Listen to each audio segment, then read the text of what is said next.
This is exciting, bro. I'm excited to have you on, man. I appreciate you likewise taking the time out. Do I sound okay? You can hear me all right? Loud and clear. Yep, sounds okay, good. Awesome. In frame, everything's looking good, looking sharp, bro, you know? Awesome, man. Yeah, likewise. I know I appreciate you being patient with me when it comes to the getting back to emails with a 5-month-old at home. I've been horrible at that. Ooh, so we're gonna start right. Is this your first? Yeah, it's her first. She just turned 5 months on the 23rd. So before we know it, she'll be 6 months old.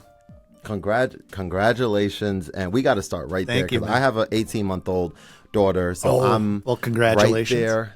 Thank you so much. How is it going? Like, tell me about parenting, like being a dad to a baby girl. Like, what's that like for you, man? Yeah, man, life-changing. The moment that we welcomed her into the world, it just felt like almost instantaneously, like my priorities, the view on what I'm doing, what I need to do, the person I need to be, whether it's a father, a brother, a friend, an employer. It just all shifted, and I think it took me, a few weeks to really kind of let it soak in that this is real, this is my reality, and I will say, she's our daughter is just freaking awesome, and when I'm super stressed out, just like melts away. A little smile, and life is good, right? Yeah, man. Oh man, I love these conversations so much because it's like a I don't know, not a fraternity, but a group of people who it kind of is, yeah, man. It's like dad. It is, yes, right. And it's like we can talk the same language because exactly what you said, like this whole, no matter what, it's like seeing her face at the end of a day. It's like it's just all good, and it helps me like not sweat the small stuff and appreciate things so much more from the moment she was here. And it's, man, this is cool. I'm happy that you're experiencing it. We have number 2 on the way right now, which we found out semi-recently. So that's the big thing. Congratulations. Thank you, man. Thank you, man. We did. I'm gonna give you the honor of knowing that literally this past weekend, yesterday and the day before, we did the unveil to just our immediate family. But we are having a baby boy. We found out just like 4 days ago. So we have the complete set, and it's wild. No, man. I'm hopeful. My wife and I plan on having a bigger family, more than just one kid. Yeah. And so Nice. hoping that we get a boy or 2 somewhere in the mix. We're hypothetically talking about 3 or 4, so we'll see. Yeah, love it. See what that looks like. Yeah, man. Love it, man. Let me ask you this question just to start off with. Like, what were you like? What was young Adam like growing up? Man, so I didn't grow up with a lot of money, though I do understand that even poor people in America are still wealthier than some of the poverty-stricken countries. So I'm not trying to sit here and share a sob story, but my mom was always working 2-3 jobs. My dad broke his back when I was an infant, and so he was on disability. I mean, not like super limited by what he can do, but he was a stay-at-home dad. And I'm the oldest of 3 boys. I have 2 younger brothers, and family was super important. I always say we had more love in the household than we did money. But it was just, I was born in the 80s, and it was a different time growing up where, you just live on your bicycle and go to your friend's house and sleepovers and play sports and video games. And, man, there's a lot to unpack here. But, like, I've always been kind of a goofy, fun-loving guy overall. I know that the stuff on YouTube and my coaching stuff, I kind of have to be more serious. But, like, I just find humor in like pretty much everything in life. And I think that, as somebody who was pretty badly bullied in high school. Oh, wow. I always used comedy as my like defense mechanism, right? Because I wasn't a big guy, right? By any means. I was like 80 pounds soaking wet in like 8th or 9th grade. So, I think that work ethic was instilled in me early on. My grandfather was a retired master carpenter. He also had a dairy farm and worked at an iron mill when he was younger, and had 12 kids, 13 technically. They lost their first like early on, but that's going too deep here. But my my grandfather, my dad, my mom, there was music in the household because my mom was a violin player. She played in a bunch of bands and had a scholarship to college for it, and then had me, so she dropped out of college. Wow. My dad was a DJ, weddings and house parties and stuff like that. Nothing crazy, right? It was like classic rock, country, like everything in between. Polka, if you're from the Midwest, some polka. Wow. Sure, yeah, okay. But yeah, like my dad was always hustling for cash on the side because the disability checks weren't very much. So whether it be plowing driveways, he had a truck with a big plow on the front, or what else did he do? He obviously DJ'd. There's a bunch of different stuff, right? So like always hustling, figuring out a way to make some side cash. So when I was 12 and a half, went into the newspaper and saw looking for paper boys, essentially. I'm sure that the ad was like something like, you want to make an extra $100 a month or something? So yeah. I was like, whoa. So my dad took me down to talk to the guy. I was 12 and a half. I had a paper route for 3.5 years before getting my work permit, or I was about 16 at the time, to then have like a real job. But, that changed my perspective on everything, because going from Goodwill clothes and generic this and generic that and being made fun of and stuff to, at the end of my paper route, I was like making $385 a month, which to a 13, 14, 15-year-old kid, that's a lot of money. That's like a lot of money. Oh, yeah. And God bless my parents. They never told me what to spend my money on, what to not spend my money on, which as I got older, I wish they would have, but that's neither here nor there. But yeah, man. And so it's like early on, I saw a way of, if you put in the work, if you're creative with what you offer the world. I mean, I was the kid in elementary school that used to take my granola bars and sell them for cash and, barter and stuff like that. But yeah, man, I mean, stumbled upon music at about 21. So like my entire childhood, music, aside from playing trumpet for 2 years in junior high, music really wasn't my thing. My grandmother, who I glossed over that, but she was a pianist. She went to college for music, was an organist and a pianist at like 6 different Catholic churches where I grew up. Wow. So I was always on her hip because my mom was working so much. They watched me more than anybody. I don't remember going to daycare a whole lot. And then she tried to teach me piano when I was a kid. I wish I would have paid attention because, as somebody that's self-taught now, I'm 38 years old. If I would have just paid attention, she even bought me like a pretty decent keyboard. I just didn't take it seriously. And my childhood was like just hanging out with friends, and I was in martial arts for 12 years. So that was a huge part of my life for like first grade all the way up into high school. And yeah, man, all over the place, just outside a lot of video games, drinking way too much Mountain Dew and other crap that we should never be allowed to drink. And here we are. What kind of video games? Were you a Nintendo, Sega? What did you play? So we had a Sega Genesis, but I always loved going to my friend's house. A couple of my friends had a Super Nintendo with Mario, Donkey Kong, one of those Olympic pads that like they were awful, but you like jumped on them and it was like track and field. There's like the Olympics, 1996 or something. Yeah. And then game changer, Nintendo 64 came out when I was probably I had my paper out because I used to spend a lot of that money on Nintendo 64 games. Yeah. But yeah, that came out, GoldenEye, NFL Blitz, all these, Super Mario 64. Mario 64. Yeah, exactly. Ocarina of Time. The list goes on.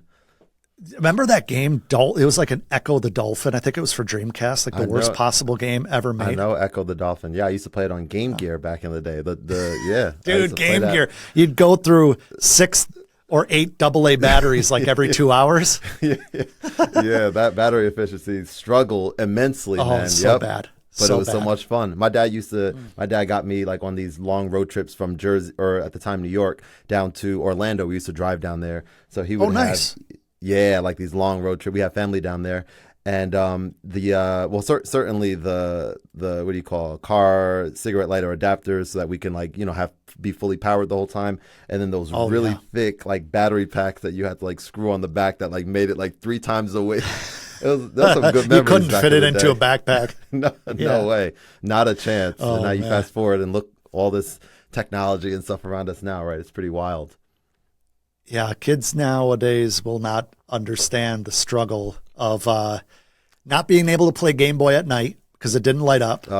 That's why I had a secondhand Game Gear that I got from like it was like GameStop before GameStop, and Funkoland? I would play. Was that a thing where you're from, Funkoland? Or no, okay, it was like that type of place selling used games, like that and type new games. I don't even remember what it was called. Yeah, everything was used in the store for the most part, but I mean, I would fall asleep practically playing. I don't remember what year it was, but I remember it was a Major League Baseball game, and the Game Gear, because it was dark in my room, you had to crank up the brightness, and that just ate through batteries. You try to get through a couple games before it died, but that's neither here nor there, man. Good times though. Oh, absolutely. It's a ton of fun reminiscing, man. It's like, we're at that age now where we can talk about these types of things, how you said game changing, and literally, yes, N64 was certainly that. We can talk about Blockbuster and things like that. I love those conversations, these nostalgic, type things like that. And you mentioned music too, because I was going to touch on this a little bit. So you said DJ, your dad was a DJ, and you said your mom, you said violinist? Yeah, she played violin at a pretty impressive level. From what I understand, I was obviously not born and then baby, but that was one of her first passions before at 19 years old she had a baby and life changed. Yeah. So your sort of foray into like music production, and then obviously we're going to talk about like how you started with like making music to inspiring and educating people about the other areas of music making online and stuff. But like, when was the age where was it 21 where you mentioned like you started actually getting involved with like making music and producing and stuff like that?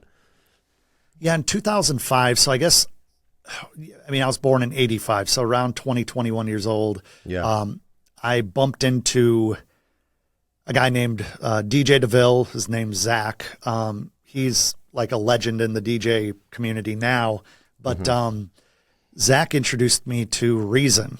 He was, back in the day, one of my good friends growing up, kind of an older brother figure to me, had a house, and he was in his 20s, so he would rent out all the rooms to try to pay the mortgage down, or, Zach was working with him part-time at the post office and renting a room. So I go to see my buddy Jim, and Jim's like, hey, this is Zach. He's like, kind of like a new roommate. He does music. And I'm like, oh, that's kind of cool. So I was talking to him, and he had just heated up some food or got some takeout or whatever, and was like, hey, I'm going to eat, and I'm working on some stuff if you want to come check out my setup. I'm like, oh, okay, cool.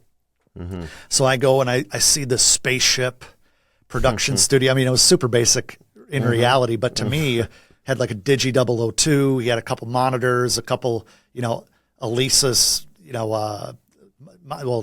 computer monitors, and then a couple studio monitors, and an old school Korg MIDI controller. And this is like, he had all the LED lights back before that was a thing. And I was just like, what is this? And he was using Reason 2.0 or 2.5 and was making some type of remix. And I just told him, I said, I need to know exactly what I need to like get into this. So on the back of a piece of junk mail, an envelope that he had sitting on his desk, he wrote, MIDI controller, headphones, a decent laptop. He wrote Reason, and so I went back home, and I'm kind of manic sometimes. And I at the time had a 2001 Honda CBR 929RR. It's been a while. And so I had this motorcycle that I didn't really like. I liked driving it or riding it, but it's Wisconsin. So like you have 4 months a year that you can enjoy it before it gets too cold. Sure. So I sold it, took that money, bought the bare minimum. I bought a refurbished Dell laptop that had like 128 megabytes of RAM. Reason, the cheapest MIDI controller known to man, some really, really cheap DJ headphones. And luckily my mom had an old stereo receiver it was just like some junky old one, but it worked in terms of patching from the computer to that. And then I just ran regular speaker wires out to these, old school Sony or something. They weren't bad, don't get me wrong, but then that's it. I at that time, I was working as a lead person at a wood window factory as a union carpenter. And I had been doing that for some years right out of high school, and I didn't really love it. And so I took the money that I had saved up, the money that I had from the motorcycle sale, and said, if I'm going to learn this, I'm going to have to put all of my time and attention in. And if the money runs out, I'll just go get another job. So, you know, probably 8 to 10 to 12 hours a day, just sitting and trying to crawl through Reason, actually going through the manual, because that was before there was a ton of YouTube tutorials. Yeah. I was on like all these forums. I don't remember what they were called at this point, but you know, going through all of those things to try to figure out what I was doing. And the way I learned was I would find instrumentals on LimeWire for popular songs that were on the radio. I'd download them, bring them into Reason, load them into, I believe it was an NNXT or NNXT sampler. I would just play it all the way through, match the tempo, and then bit by bit I would try to replicate the beat as close as I possibly could. And then I would take it to Zach and say, hey, what do you think? So, you know, that's how I started, moved to Orlando, Florida about a year later to pursue music production. But that was the starting point, man. I just became obsessed with it. I absolutely loved it. It was awesome to be able to take an idea, take an emotion, and turn it into something that I could share with people. That's so cool, man. And so you basically see this and this spaceship, as you so eloquently described it. I kind of like envisioned exactly what you're talking about. Yeah, here. Man. And use the word manic. Like you were like, yo, whatever it takes, and as soon as possible, I need to do what I need to do to get into this, because you were excited about this new space, this new area. And then what's interesting too is like your whole idea about like to sort of reinforce your knowledge of how to use the software that you've been, you know, reading the manual, checking forums, instead of like creatively making your own stuff. You're like, yo, let me try to replicate what's out there already, to just to try to understand how to tweak a sound or make a sound, create it to be similar to what's there and stuff. And that's such an awesome idea. And then so from there it sort of transitioned into, okay, now I have a pretty solid foundation in terms of like how to use this program, this platform. Now let me start like diving into experimenting and making, you know, creating stuff from scratch and that type of thing. Yeah, 100%. I think that doing it that way, and I don't know if Zach had, I think that Zach had suggested that because he, as a DJ, had access to a ton of instrumentals. And so one thing that it helped me do completely unintentionally is understand formatting, understand the intro, pre-chorus, chorus, hook, bridge, all that stuff. Well, hook and chorus are essentially the same thing. But being able to figure out how to format that, when to take stuff away. Because if you listen to something, which back then it was like freaking Lil Jon and Young Jock and stuff like that, you know, One Republic might have been out, but you know, the Runners were like a huge deal back then. And I would try to get my hands on their stuff, because the Runners, you know, shout out to Drew and Main Zane, they had a whole different sound that was really in the box. Ton of synths, ton of presets. And so I didn't have to be ultra realistic. I could just use these presets that were decent in Reason and then get really close and go in and God, I'm having fever dream flashbacks. So there was a synth called Maelstrom, and I would get the preset. I would find the preset that was closest to what I was trying to do, and then I would tweak it and just turn knobs until it sounded better or worse. But doing that, then I would save that as a preset. And so doing that, I was just trying to replicate. It was like a job, but in doing that, I understood sound design a little bit better. I really understand formatting. I understood better. I wasn't great at it, but like deductive producing rather than just adding like we all fall into at times. Because I was like, if it's on the radio, they have it figured out. And so like, I don't have to reinvent the wheel. And then from there, I would do like interpolation of something, change the octave, change the melody, but keep all the drums because now it's a new song. Right. And then I would start experimenting and replacing all that stuff. I got very, very good at sequencing drums, like very quickly within, it was called the redrum. I use Logic now, so some of the stuff I'm like pulling, from the deep memory bank. Yeah, But sure. being able to go through and change all the drum patterns, just on a whim, and be able to sequence all of it out. And yeah, I mean, I'm excited about it still now today, talking about it, because it's like, I love producing, because you can take what you're thinking and feeling, like I mentioned a few minutes ago, and just like do some knobs and buttons and mouse clicks and keys. And like, now it's almost like, hey, this is how I feel. Hey, this is what excites me. This is what moment I'm in right now. So I don't know. That's where it kind of all started from, though, for sure. That's awesome. And yes, it's a beautiful thing, man, to have any form of creative outlet. Like I think everyone should at least, like, I don't know, have something, or try to figure out, or like experiment and have some type of way to express themselves creatively. Like, I'm blessed, you're blessed to be able to have this space, this music space, which, for me, like, I'm very in tune with how I feel mentally and physically, I guess you can say, when I go a few days without doing something creative. And I'm like, you know what? Like, I'm feeling off, and it's because I haven't, done something, made something from scratch. Like, it's just some sort of like really intricate thing about that, which is super interesting. And before we go into like sort of transitioning into, kind of what you do now, with your channel, and even how the channel started, and educating people, I want to touch back on, like, you kind of describe yourself as, like, silly, funny, like, fun type person, right?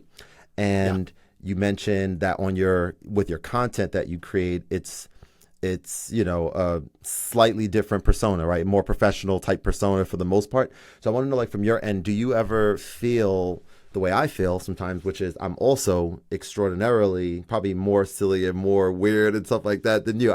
I'm curious to see that side of you as we kind of get to unpack you a little bit more. But like, I also, don't display that side as much, at least on my channel. Certainly, like, sometimes on TikTok or, Instagram, just being funny or silly or whatever there. But do you feel like it's challenging to not be, I guess, your full true self? Like, if you want to just go in the middle of one of your serious videos and just do something mad random that you think would be funny, be like, oh, I don't know if people are gonna, like, how do you kind of deal with that? I think I overthought it a little bit too much when I first started doing the tutorial YouTube stuff with the marketing strategies and techniques and business frameworks and everything that I teach now, because years and years and years ago, I did a bunch of parodies kind of showcasing my silly side. And a couple of them went viral. It changed my life genuinely. Back in 2011, the first one I did was my 7th YouTube video, and it did 2-point-something million views on my channel, another 2 million views on Will Hatcher's channel, who directed the video. Wow. And I didn't want to be known as the clown, right? So like, I think there's a balance. So like, I really think that my content now features my personality more than it has. In the last video I uploaded to YouTube, I did a Trump impression for like 2 seconds, because Chico, my right-hand man, was manning the camera and sitting here. He's like, don't do it. Don't do it. And so, when I get a little heated too, I get a little sarcastic, if anything, about the things I hear day in and day out from musicians and producers and bands and everything in between, as far as excuses or, imposter syndrome or toxic ideals that aren't actually rooted in any truth. I look at it this way. The way I coach, the way I teach is the way that I respond best to coaching. And that was through sports. That was my dad, my grandfather, direct with love in the intention, but not a whole lot of coddling. So it's like, if I want to be a better football player, if I want to be faster at track, if I want to be better at baseball, tell me where I'm screwing up. You don't have to pat me on the back. Tell me how I can get better. And then I'll go back out and try again, and we'll figure this out. So I think that's why some people don't love my style, because I come off a little bit abrasive, but why waste people's time? Yeah. Not everyone is built for anything in life. Not everybody's built to become president. Not everybody's built to become a full-time musician. Not everybody's built to be a YouTuber. Not everybody's built to be an engineer or a doctor or even a fast food worker. So why treat everybody like everybody's equal? Because they're not. If I'm talking about music, you got to have thick skin. You got to be in it to win it for a long time. You have to get really, really used to being told you suck and that, no, thank you. And so that's the personality that comes out. It's kind of like Big Brother, in my opinion, because I have two younger brothers. Yeah. It's like the natural Big Brother in me. It's like, hey, we're sitting down. You want my advice? This is where it's at. And if there's some jokes in there, if there's some humor, awesome. But I also don't want people to be like, oh, he's a comedian. Like, Adam's funny as hell. Cool. But on the other side of it, I'm not trying to be a comedic entertainer as my main focus. Main thing. Gotcha. That's like supplementing your personality in this main thing of, hey, I have experience, I have years in the game, like I can, and I have years at actually the art, the craft of teaching, of educating. And so like that's where you're at. So I'm curious about this. I guess a two-part question. One, what type of program, program/programs do you offer when it comes to coaching? That's one. And then two, like what type of, because I have a tutoring company. I do piano lessons. I do math tutoring. I do English language arts. I'm also an educator, right? That's a big part of what I do. And I know that there's certain students that I know that I'm a lot more excited when I get this type of student. Like for example, right now, because I do a lot of different things, when I get a student who's let's say college or above, and they are wanting to learn piano, maybe they're a music producer and they're tired of buying sample packs or whatever, and they want to make their own stuff. Sure. Oh, perfect. That's exactly the type of person that I'm looking for. So like I know how I feel when I get that kind of potential client. So the second part of the question, in addition to what type of services you offer, what type of client excites you the most, where you're like, oh, I want to work with that person because it's going to be just as valuable for me as it is for him or her? Yeah, man. So to answer the first part of the question, I have a master class called the Sell Music Masterclass, which I rolled out in 2018. It's now in the fourth iteration, so it's 4.0. Went from being like an 8-module course to now 35. It's probably too big. So like I try to cover everything and in as much detail as possible. Everything from branding to social media content to the marketing psychology of it, why certain marketing aspects work, why they don't, email marketing, booking gigs, making money online, everything that a musician, in my opinion, needs to do this thing organically without having to rely on big pop music industry that's not coming to save them. So have the masterclass. And then out of that, I have what I call my Inner Circle, Adam Ivy Inner Circle, which is a 1-year program where I do bring in the cream of the crop. We're very, very selective with who comes into that. And then for a year, every single week, there's multiple coaching calls. They can message me anytime, Monday through Friday. And we're looking, I'm kind of like their chief marketing officer within their brand for a year, along with my team who's doing it day after day.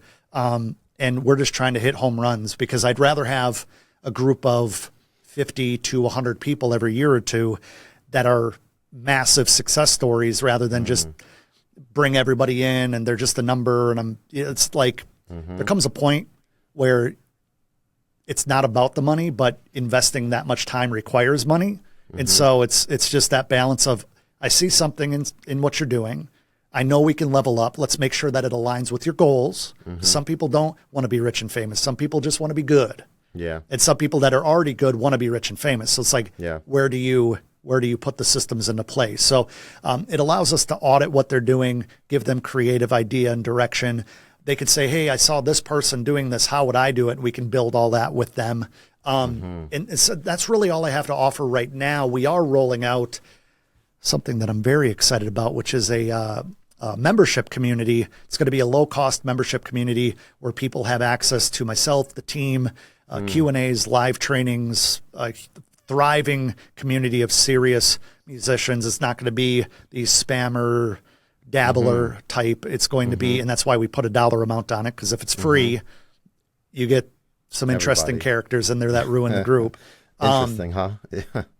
Yeah, I'll put it like that. But no, we're launching this thing, in the next few weeks, actually, which is going to be awesome. It's called Musician Hub, and it's just going to be, the first iteration is exciting. I can't wait to see what it turns into. So that's in terms of answering the second part of your question. we look for people that have a personality that jives with mine first and foremost, as far as working with people directly. But it's really, it's not how much music have you put out into the world. It's not how much money do you have to spend on ads. It's what do you want long-term? Are your goals in the realm of optimistic realism? Or are you, like I literally talked to somebody 2 weeks ago that their goal was to get signed with a major label, win a Grammy Award. And I told them, I said, there is, I can help you do a lot, but you're asking me to guarantee that you're going to get struck by lightning, which, I can't do it. I gotcha. No, it's difficult, man. But, in terms of who we look for, it's going to sound cliche, but the people that this is their plan A. They're ambitious. They know that they're always going to get better. They don't have a huge ego. They're not afraid to put in the work. My team and I are always talking about, like, we sell hard work through these programs. Like, there's no way around it. And I have this conversation all the time with people where I'm like, there's people that are better looking than us, that are more talented than us, that have more resources than us, and have a whole lot less excuses than us. So we can make excuses. We can feel sorry for ourselves. We can compare ourselves to everybody and everybody, or everybody and anybody, but it doesn't make any difference because your feelings are not the facts. Your feelings are not the truth. So if you look at the truth and say, this is what I'm trying to do, this is the time horizon that I'm giving this, can you help me get there faster or hit these goals? We assess that and then say yes or no, or, I think so, and go that way. To put it into perspective, we've had over 10,000 people apply for my mentorship program, which is my inner circle program, in the last 18 months. And we've only brought in like 65 or something like that. It's like not, we bring in like a lot of people say they want it. Very, very few people actually have what it takes to do it.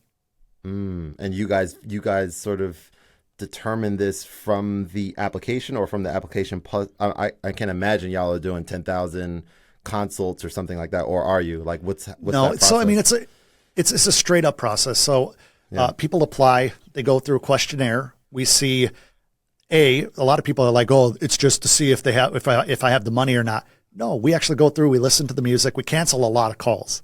We cancel calls with people that don't have music. We cancel calls for music that I just don't enjoy. We cancel calls from people that just left like one word answers for all the different things. I'm like, gotcha. I will say, if somebody doesn't have music public and yet they wrote 2 paragraphs on why they want this or what they're frustrated about, I know that they're more serious. So those are the individuals that my team and I jump on free calls, 15 minutes to see, we call it a discovery call to see if we can really help them and if this is going to be aligned with personality. Because, dude, years ago, I thought I was Jesus. I thought I could help everybody and anybody. And, realized that when my gut tells me this person's personality is not aligned with yours, I got to trust that feeling and not bring them in. But as far as my Sell Music Masterclass, it's way lower barrier to entry as far as the financial side of things. So that's self-paced. But the great thing is what the person paid for the Sell Music Masterclass, we actually deduct that off of the inner circle if they want to upgrade later. So maybe they're not ready to work with me. Maybe they know, hey, I'm like square one. I'm going to hold myself accountable. Then we have a conversation when they're ready to see if it makes sense to then level up and work with us directly. So those people, I don't really qualify because who am I to tell them that this tool isn't going to work for them, right? So it's like somebody going into Home Depot and saying, I want to buy that drill. And the guy's like, no, I'm not going to sell you. No, you can buy the drill. Do what you need with it. And then if you want me to teach you how to do carpentry, come back and I'll talk to you. So we're trying to give everybody the toolbox. And then if they want more help learning how to use the tools more efficiently and effectively, that's where the inner circle came into play. Do you get any applications where you listen to someone's music and you're like, God damn, like this is incredible. Like, and you stop what you're doing and you're like, yo, we need to, along with obviously no one word answers, like a decent enough application, but like, yo, we need to like talk to this person and like get this kind of going. Like, does that happen sometimes? I mean, it happens all the time. I mean, we have students in the program like Maoli out of Hawaii. We have Adelita's Way. We have a ton of other, like Adelita's Way is an amazing band out of Vegas. that you just hear it. And like you said, you're like, oh my God, like I need to work with this person. But the conversations need to be had to see what their goal is. Dude, there are so many musicians that have amazing music that will never make it because their mindset's all screwed up, because their work ethic isn't there, because they're waiting to get signed, because they're waiting for somebody to become their manager when they've only released 2 songs over the span of 4 years. Like there's so many limiting beliefs that people think are like empowered beliefs that actually hold people back. It should be about the art. It's never been about the art. Why do you think they were, strolling the Beatles around all over Europe and obviously the United States, going every radio station? That's marketing. Every radio interview, every article that's written, every, fill in the blank. Those are the publicity tours. Those are all marketing. And so it's never just been about the music. Nobody's ever been discovered. I hate talking in absolutes. So there's going to be outlying situations, but in general, Elvis, the Beatles, Michael Jackson, fill in the blank. Marketing is behind every single one of those. The Rolling Stones. Oh yeah. NSYNC. Yep. Marketing is why people become popular. Marketing is why movies work. And people just don't, they think that back in the day, it was just about the purity of the music. Bullshit. There was just as many musicians that could buy a guitar back then as there is now. But social media clouds the water a bit at times. All right, so we're going to talk about social media in a second because I have questions on that. But before we do, sure. One fascinating thing I listened to on YouTube, I forget who exactly it was, but he basically talked about how important it is to have a distinction, like if you're like me, where you have different things going on, different interests, different, stuff, podcasts and, music stuff and my other, K-Mat's tutoring business and stuff. Like he was talking about how it's important to have a distinction between the things that are your business and the things that you do for fun, and making sure that you have a thing or even some things that you do for fun that are an outlet that aren't done as a input into your business. And when he said that, I was like, okay, it resonated with me deeply. I was like, well, that's really interesting because right now, like I try to put everything into, like everything is business minded. And like, even like when I think of music, for example, I'm producing on my iPad or my keyboard or playing piano or doing whatever. Like there was a time where I would always be like, oh, I need to take a picture of this, or I need to live stream this, or it needs to be something about what I'm doing here that's pouring into my brand. So it resonated. So I kind of at that moment took a little bit of let me treat music a little bit more as a fun thing. Let me talk in an absolute. I know that I make dope stuff and I love my music and I think it's a vibe, and I'm good with having that as like my, my place there. But now when you're talking about, what you do, when I see what you do, and I was doing a little bit, research and stuff, checking your content out a little bit more, because I've watched like a lot of your videos, like when I first started and stuff, right? And so for me, what the counter argument to that, which is super interesting, and I'm trying to figure out and would love, your opinion on it, because I've had this 100%. conversation with others. It's like, yeah, man. If I love music so much and like, some of my goals are, placements or just to get my stuff heard by other people who might be a fan of this style of music and stuff, then am I kind of like, shooting myself in the foot by not having the music be more of a prominent thing that I have a plan to put out, or have a plan to say, sync licensing and all these things that are like, when I think about them, I'm like, oh, that doesn't sound fun. That's work. But you just said it, like, you're not going to get, like you said, marketing is key. You can have great music, but if you're not doing the things that are necessary, you're not going to necessarily reach your goals. So I don't even know if I explicitly asked the question, but I'm trying to figure out like to what degree, if music is a passion of mine, like what degree should that be involved with the other stuff that I'm doing on brand, No, I mean, 100%. I mean, there's a lot to unpack there, but I think that what you just expressed is what a lot of us go through. I mean, if you look at it this way, if you and I lived next door to one another and we had a big garden, like a community garden in the backyard, and that was our passion.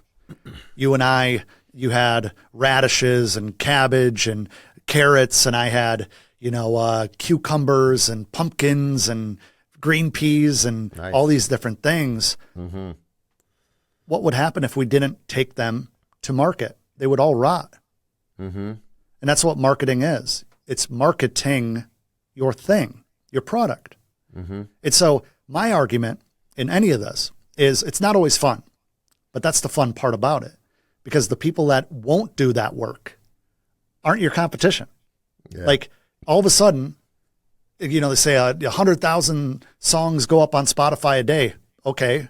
I can guarantee you that like 9,500 of those people, or 950,000, if not more of those songs are backed by somebody that just puts it up and does wish marketing, puts it up and then wishes that somebody would find it. Yeah. And so when it comes to lifestyle design, you have to keep in mind, lifestyle design is where all of your time management and focus comes into play. Because if you want music to be the thing that takes you to that next level and be able to provide for your family and give you the freedoms and give you the validation and fulfillment, then you need to do everything you can to make the music, but make sure that it's getting out to the people.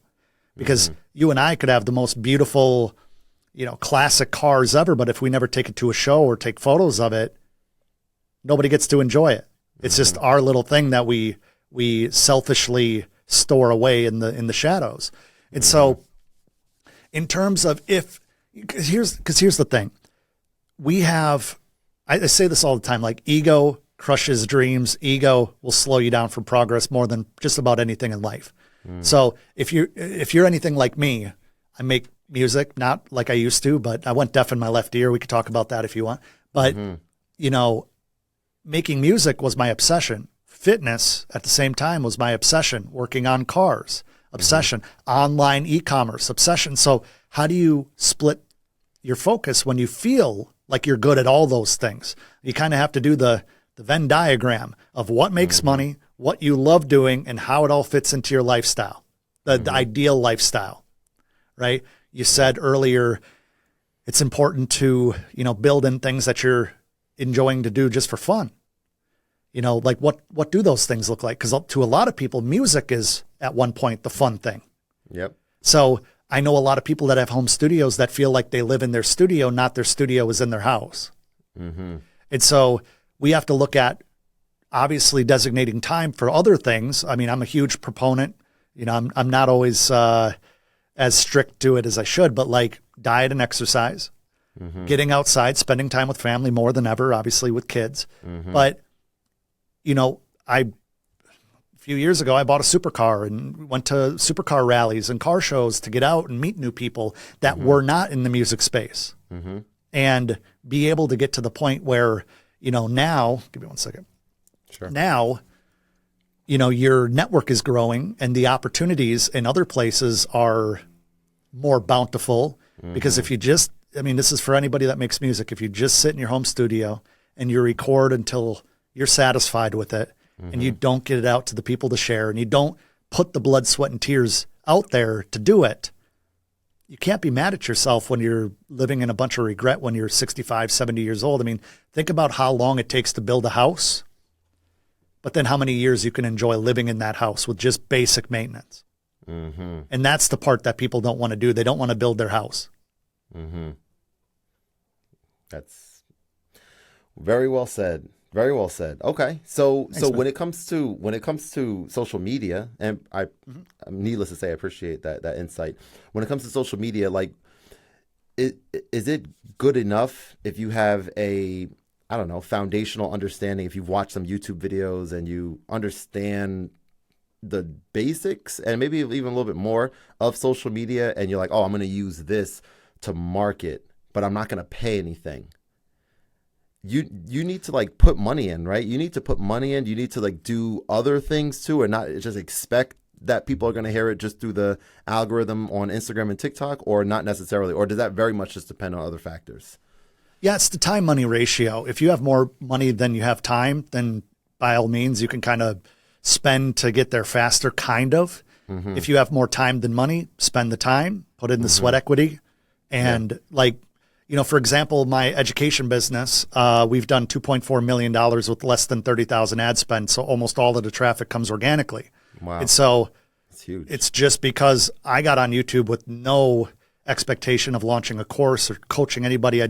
People were asking me all these questions over and over again. I'm like, if I just start doing it for YouTube, then I could be like, oh, I've already answered that. Here's a link. And it would save me time.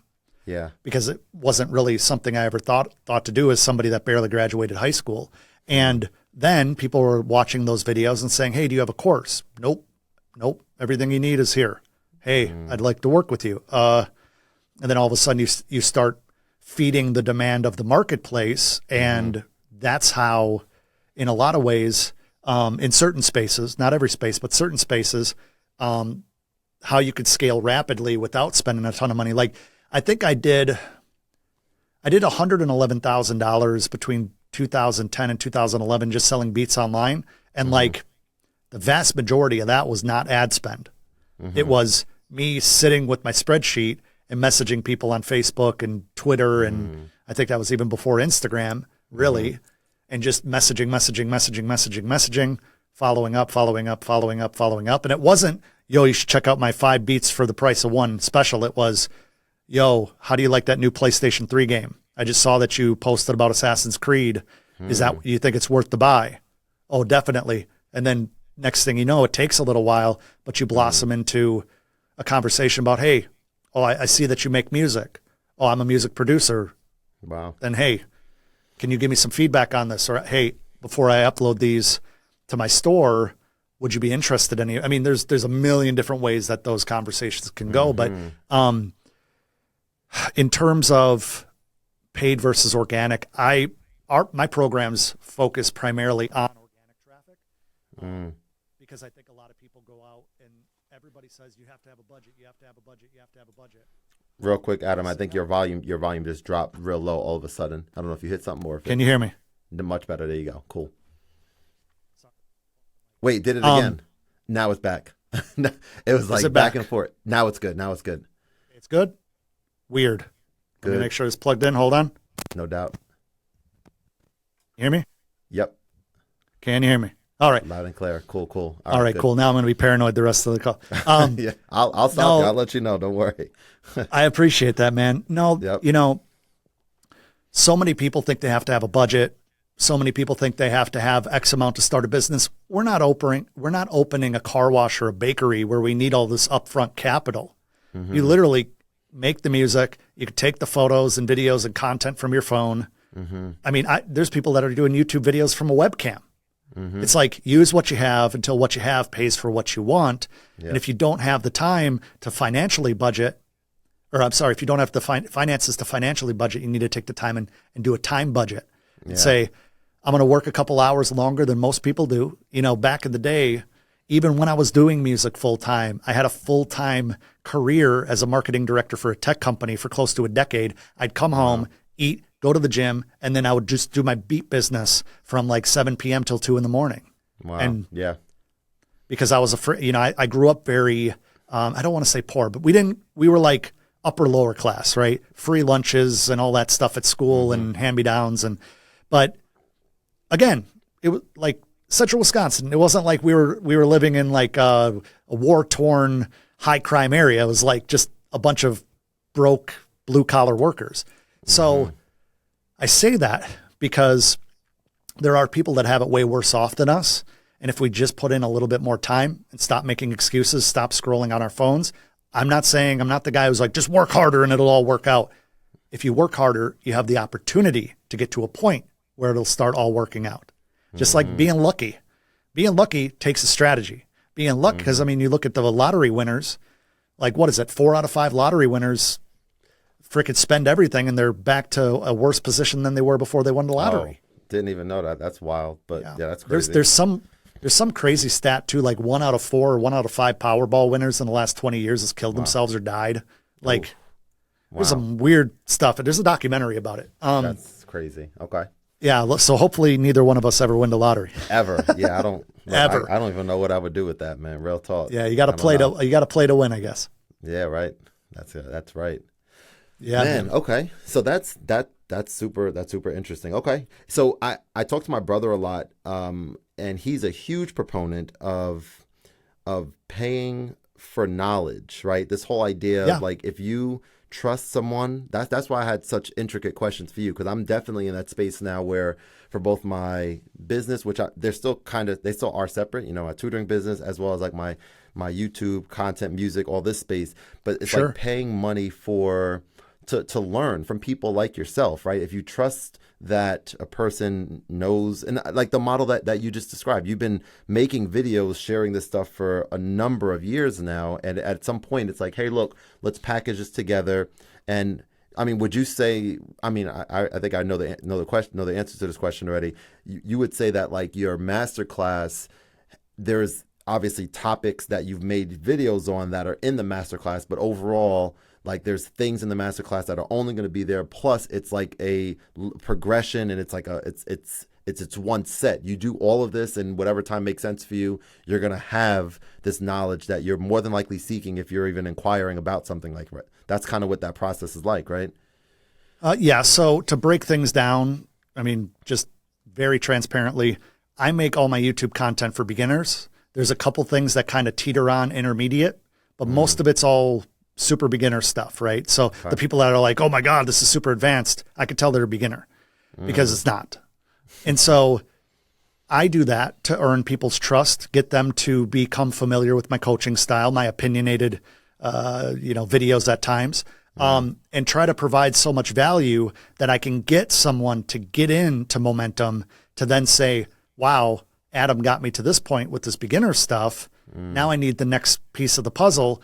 And that's where the paid programs start coming in, because the paid programs, keep in mind, it might be the same topic overall, but you have a 30,000 foot perspective, a 10,000 foot perspective, and then you have ground floor, face to face perspective on how it's affecting you.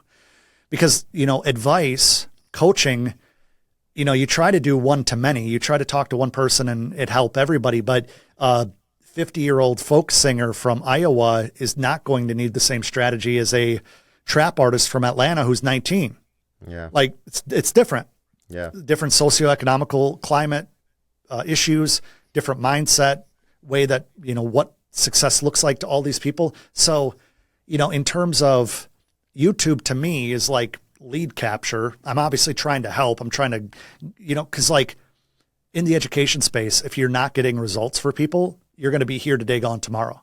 So what you teach needs to be of value, whether it's perspective, whether it's actual tactics. But on YouTube, I mean, and this is kind of a broad spectrum here, but you want to give a solution, but it's always going to be incomplete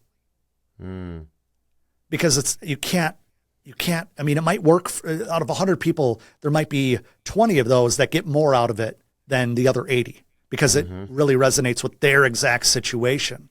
Right. But you try to be broad enough to bring people in and say, hey, you did this. Now this next step is like this. Oh, you can't even see my hands, like this. And then from there, we can really niche down, and going through the program, people don't pay for knowledge. People pay for the implementation, and they pay for the curation of how it's presented, because anybody can go and how to get traffic. Like one thing I get from, skeptical, I'll leave it at that. Skeptical people's like, all of this is on you. All you could find all this information on Google. Okay, like ask the questions that you don't know to ask Google and try to find the answers you don't know you need. Right. A lot of the coaching side of things is like getting people to understand the questions that they need the answers for, and then helping them find those. Because you don't know what you don't know. All of us. People don't have problems going to a personal trainer to work with them and lift weights side by side, or watch your form and help you with your diet and your nutrition and make sure you're accountable and on time and stretching and getting rest and all this stuff. Yet with a business, that's arguably harder than getting into shape, building something from the ground up. Yeah. They're like, oh, well, that guy's a fake, not me, but like that guy's a fake guru, or this person just made all their money from teaching other people without even like asking questions. Because like arguably somebody spends $250 an hour going to a therapist.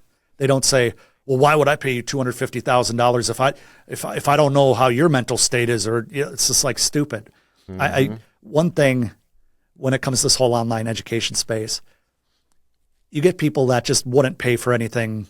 You could guarantee them $1 million and you say, give me 50 cents. And they'd be like, oh, you're trying to rip me off. Oh, okay, cool. If you and I go and find the best German teacher in the world, we want to learn German like on a really efficient level, right? And we go into this room and there's 80 other people with us. And 10 of us, not even myself included, but just 10 people out of those 82 people learn how to speak German to the point where they're conversational. And another 20 people learn it to the point where they can get around. They can hail a cab and they can kind of the basics. Right. Well, what's going on with the other 52 people? Does that mean that German's a scam, or that some people just don't learn? Some people just aren't built for it. So when it comes to education, it's really what vehicle are you most aligned with receiving the information? Because some people, oh, you can't see it. I have a bunch of books and stuff. Some people read a ton of books and they get everything they need. When I read a book, I have to read it like 8 times in order to like really let it soak in. What I do now is I put headphones on and I listen to the audiobook at 3 times speed while I'm going through the physical book, so that it completely it completely cancels any type of distraction, because you're listening and you're reading and you process it way faster. You can get through a book usually in a couple hours. But interesting. In doing that, that works for some people. Some people watch YouTube videos and it just soaks in and they get it. And they just go and do something with it. But like you were mentioning earlier, you have all these ideas, you have all these aspirations and this vision that you're trying to chase. But without action, none of it matters. None of it matters. You're not going to be a better father or husband because you thought about it until you do something. You're not going to be a better boss. You're not going to be a better friend unless you actively change and do something about it. You're not going to be more in shape by thinking about those salads you should be eating, thinking about the weights you should be lifting. And that's the issue. A lot of people will look for coaching programs or online courses, and they're looking for a personal trainer that's willing to do the work for them. They need to find a personal trainer that'll lift the weights and sit on the treadmill for an hour while they sit back and scroll on their phones. And it doesn't work like that, unfortunately. And I'm not trying to be rude. This is the thing I say all the time, which I don't know why people get mad at me for saying this, but like, there's nothing wrong with doing music as a fun hobby. Nothing wrong with that. Some people do music as a hobby, no different than some people play video games as a hobby. Go rollerblading, go jet skiing. But it's this idea, you know, I'm not a tall lad by any stretch of the imagination. I'm only 5'8". So if I wanted to become an NBA player at 38 years old at 5'8", I can want it as bad. I can go practice the rest of my life. I'm not aligned for that to ever become a reality. And some people just don't see it that way. Very interesting. Rapid fire questions. If you could only use between Instagram and TikTok, like starting today, moving forward, if you can only use one, have a presence on one, which of the two is the one that you're going to choose? Instagram all day. Why? Instagram actually allows you to have a better relationship with your audience. It allows you to do automations in terms of like, hey, DM me the word squat to get my booty building exercise thing directly DM'd to you. It gives you, I mean, side note, discount code in the, no. But, you know, when it comes to Instagram, you can do multiple different media types, right? So you can do photos, you can do carousels, you can go live, you can do stories, and people tend to follow more and remember people on Instagram. You could scroll through TikTok for 3 hours and find some of the funniest, most entertaining or educational pieces of content. And if I gave you $100,000 for every account that you remembered their actual account name, I'd probably have all the money left in my pocket after the exercise, because people don't remember who they saw. And the algorithm, nobody goes to not nobody. There's outlying situations. I hate talking in absolutes, but very few people go to the For Me tab in TikTok. They just do the For You. Let's see what the algorithm serves me up. And so it's harder to get somebody off TikTok. It's a much harder conversion from TikTok to a different platform than Instagram to a different platform for whatever reason. Interesting. Tell me about your, you said you went deaf in your left ear. Tell me about that, that whole experience. Yeah, so in 2016, I had a sinus infection went and got all the drugs, antibiotics, and some steroids to try to clear it up. And then right after it cleared up, I got an ear infection, and the ear, nose, and throat doctor was like, we can't give you more antibiotics. You just went through a cycle. Let's see if it clears up. You should be good. And my eardrum ruptured. And when my eardrum ruptured, when it healed, it's called calcification of the eustachian tube. So like all the gunk that came from the eardrum rupture essentially calcified in the eustachian tube. So there was no resonance through that to actually process sound in my middle ear. I'm not a doctor. So I went legally deaf. Some of it came back after my eardrum healed. I have in April of this year, I had a tube inserted into my ear. They said, hey, you should get most of your hearing back.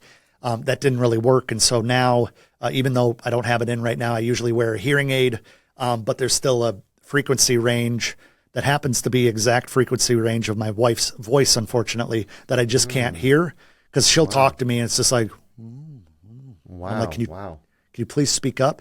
And Yeah. so the hearing aid helps, but it just amplifies it just boosts it. So even the frequencies I can't hear are boosted, and so I still can't hear them. So it helps like a little bit, but I equate it to if Tom Brady as a right-handed quarterback got his left arm chopped off at the elbow, he could still throw, but he wouldn't be the same player.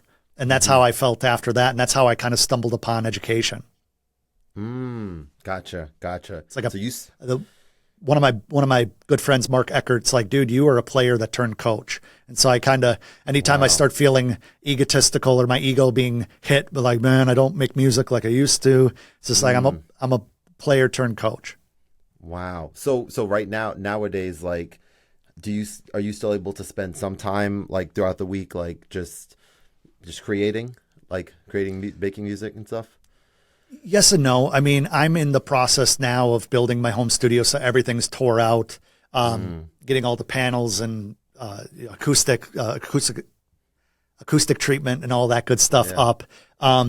So like everything's torn apart right now, probably for the next 2 or 3 weeks, and then I'll be back at it. I've been trying to have a hard stop in the afternoons. Like even after we get off this call, I'm going to head home and have a walk with my family and do dinner and just be really present because I don't want to miss out on my daughter growing up, because it's just, she's already 5 months. It just seems like it was yesterday. So, I'll always create. We have a upright Baldwin piano in the front room that I play on a regular basis just to kind of, I got it off Craigslist for like $200. It's like beautiful. It's out of key a little bit, but in a way that's like really nice. Really like beautiful. Yeah. That's sweet, man. That's a definitely a dream of mine. We're in a townhouse here, and blessed and fortunate to have my own home studio here and stuff.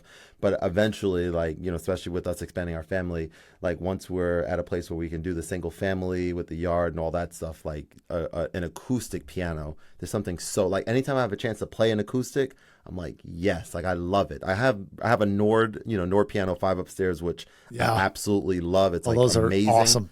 They are so good. I'm just like blown away. But yes, eventually having just the acoustic is whole next level. All right, let me ask you one more question. This, first of all, before I say last question, just thank you again for the time. Like, it's been just a really nice conversation. I enjoyed it immensely. I learned a lot as well. And I will be hitting you up about some of the stuff we talked about, because I'm very curious. That's part of why I was asking the questions. I'm sure if I have them, then others who follow me for my music stuff will have them as well. So I think you did an awesome job at just sharing about what you offer, and I think it's really, really cool. So the last question has nothing. No problem, man. No problem. Nothing to do with music. I just want to know about, actually, 2 questions. First one is just name a place that you visited that you loved. Switzerland. Oh, why'd you love it? What was that? Switzerland is heaven on earth, man. Like Hawaii and Switzerland, heaven on earth.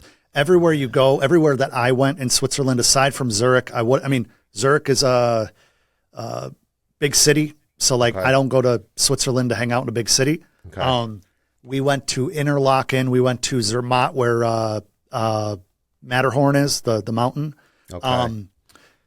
Everywhere you go is like the sound of running water, like creeks or however you want to, streams. I'll say that. Cowbells, birds. Wow. It is like you are living in a calendar, with those old, like, beautiful places calendars. Yeah. If you go on Instagram and just type up Switzerland travel, it is, my wife and I got engaged there in 2019, and it was just nice. Everywhere we went was it's just picturesque, man. Like, one of my goals as an entrepreneur, as a husband, a father, is to be able to work at least 1 month a year remotely. And Switzerland is one of those places that we want to, find a long-term Airbnb and just live there for 4 to 6 weeks and once our little girl can walk around and kind of process. Oh, excuse me. I had lunch like right before we jumped on this call, so I apologize. Same here. Some Chipotle. Heck yeah, man. So yeah, Switzerland, hands down, probably one of my favorite places on earth, followed by Hawaii, more specifically Oahu. I haven't been to the other islands. Nice. Yeah, man, they're just unbelievable. That is awesome to hear. I didn't know much about Switzerland other than how beautiful it is, but I need to I'm literally going to Google out. I want to see some of these pictures and maybe even just on YouTube to kind of just put that image in my head, like, oh, this would be a place. Because the way you just described it, man, just like the natural beauty and the sounds. You mentioned like a few different sounds that, to me, just standing in like the middle of this open area where you could just like take all that in, like, that's exciting to me. I love that. So very cool. It's worth every penny. It's a little bit more of an expensive vacation, but you can find cheap-ish Airbnbs and good flights. And we flew in to Frankfurt, Germany, and then took I think it's called Swiss Tracks or Swiss Rail or something. It's a train that goes all the way into Switzerland. It was relatively inexpensive, and it gave us the opportunity to take a train to like anywhere we needed to go. It was like it's like I live in Orlando, Florida, and drive every day, but I'm sure it's like the metro in bigger cities where you just go wherever. It's the real deal, man. I would recommend, if you want to feel disconnected, if you want to get out of the digital realm, if you just want to see, regardless of what you believe in, if you want to see what the universe has provided us, that is heaven on earth. Wow. Love it. All right. Name a movie and a TV show that you love. Ooh, dude, TV show. Don't judge me, but The Office. I can just watch The Office. The best show of all time. I have seen every episode like 5 times.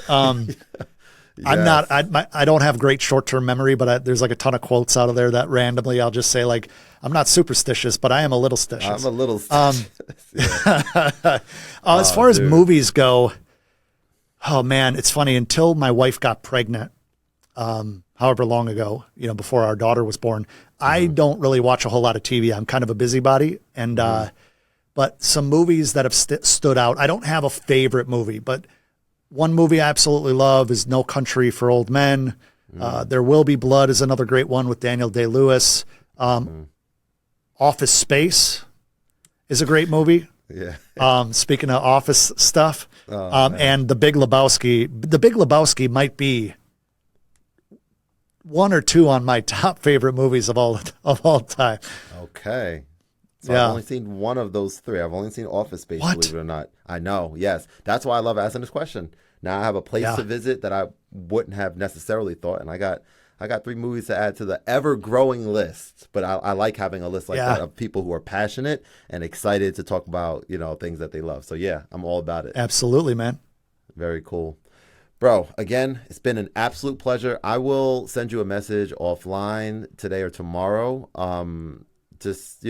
Just following up, but I genuinely appreciate it, and you just said it. You want to have a nice walk with your wife and daughter, it's about enjoying these moments. Yes. Yeah, every day from 5:15 to 6:30, we walk around the neighborhood, and my daughter takes a nap in the stroller, and my wife and I just talk, and it's a good time, man. It's like I said, I don't know, how old are you, if you don't mind me asking?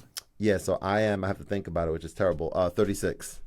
Okay, so we're around the same age, and as I get older, it's just like those memories and the being present and the time spent matters more than making a couple more dollars here and there by just ignoring everything else and just trying to make money. I mean, money's cool. Don't get me wrong. Everybody, it gives you the opportunity to do stuff. But yeah, man, I'm trying to balance it. The first 3 or 4 months, I was doing an awful job. I was just at home and trying to be, super dad, and I wasn't focused on business. And my team was like, "Hey, dude, you gotta get back to work. We're the bank account's getting a little bit scary." I'm like, "Okay, let's do it." Because I didn't talk about it, but I own a 7-figure tech company called Unified Laser, like outside of, you can check it out online.